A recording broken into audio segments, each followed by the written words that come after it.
Hello, my fellow staff. Today is June 20th and we're now into summer.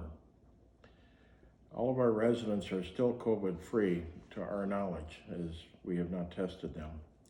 Again, thanks to all of you for practicing all the proper safety procedures, washing your hands, using sanitizer, social distancing, and avoiding large groups, as well as wearing masks at work, and more importantly, going out in places like stores.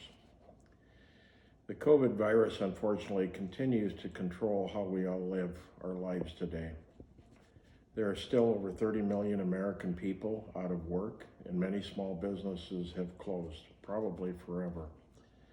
The tragedy and human suffering all this causes is horrible, and my heart goes out to those affected this way. Our home care and senior housing businesses are down, but we're open and surviving, thanks to you.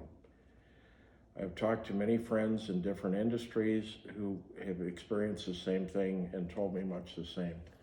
Their business is way down, but they're deeply grateful that they're open, meeting their customers' needs, wherever they might be, and keeping their employees employed. In my last two videos to you, I've talked about my 97-year-old mother who lives at Southview Acres, a 240-bed nursing home in West St. Paul.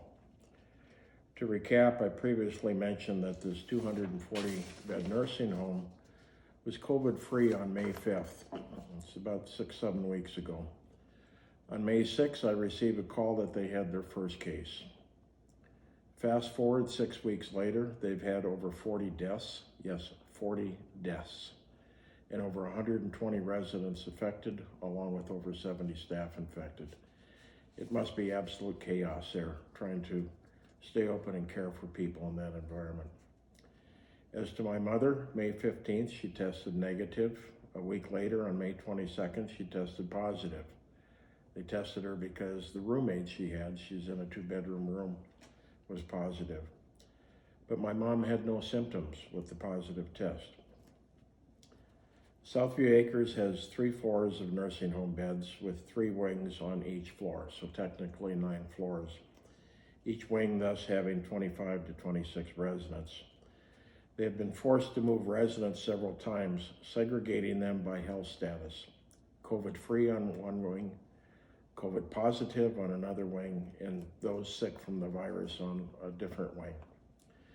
The very sick either died at Southview or moved to a hospital and passed away.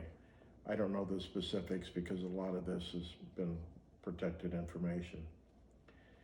Yesterday, I got a call from a staff member saying my mom is now COVID-free and they're moving her back to the COVID-free wing. She has not had any of the symptoms for almost a month. No temperature, normal temperature, pulse normal, oxygen levels normal, etc. This is almost unbelievable as she's 97 and a half years old. She weighs 75 pounds and she's been on hospice for the last 12 months. If someone was going to get sick and die in a hurry, I would have thought it's her, but she's a tough old character. We in Minnesota are doing better than the rest of the country. However, over half of the 50 United States are not. They're seeing substantial increases in the virus. Some people call it a second wave. Others are saying this is not a second wave, it's just an increase. With all the protests and people meeting and the bars and restaurants open where they're maybe not following it, people are getting the virus. I don't know where or how, but the numbers are so. As I've mentioned before, if you need additional personal protective equipment, PPE, please ask for it, and more importantly, use it at work and probably equally or more importantly, away from work, because those are the people you don't know if they're symptomatic or asymptomatic, again, using my mom as an example.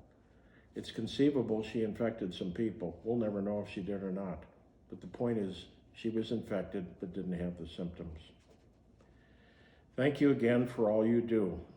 Your fellow citizens across America consider what you folks do as heroic.